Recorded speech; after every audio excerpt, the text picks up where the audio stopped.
মানে কি বলে ভাই, ওই পার্সোনাল ভয়েস কীভাবে তৈরি করতে হয় অনেককে আমি শিখাবো কীভাবে। এরপর থ্রিতে আপনি করে নেবেন। সুগম ভিডিওটা শুরু করা যাক। আমি মোহাম্মদ ইব্রাহিম ইসলাম। আজকে আপনাদের দেখাবো যে কিভাবে ভয়েসটা তৈরি করবেন। প্রথমে আপনারা 11 ল্যাবসে যাবেন। 11 ল্যাবসে যাওয়ার পর আপনার একটা অ্যাকাউন্ট ক্রিয়েট করে দেবেন, খুবই সহজ।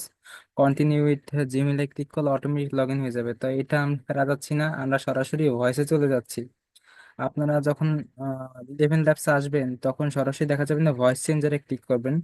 ক্লিক করার পর আপনি যে বিলি, এখান থেকে বিলি লিখে সার্চ করবেন, করার পর এখানে বিলিতে ক্লিক করবেন। ক্লিক করার পর 11 ল্যাবস মাল্টিলিঙ্গুয়াল ভার্সন 2 এটাকে সিলেক্ট করবেন। প্লাস সবকিছু এরকম, সব এরকম থাকবে, আপনি স্টেবিলিটিটা বাড়িয়ে দেবেন। আর যে ভয়েস ইনপুট দিয়েছেন দিয়ে দেবেন। তারপর এখানে আমি একটা ভয়েস সিলেক্ট করছি, এই দেখেন ভয়েসটা সিলেক্ট করা শেষ। এখন জেনারেট স্পিচ দেওয়ার পর দেখবেন যে একটা প্রোফাইল দিলাম, একটু দাঁড়ান।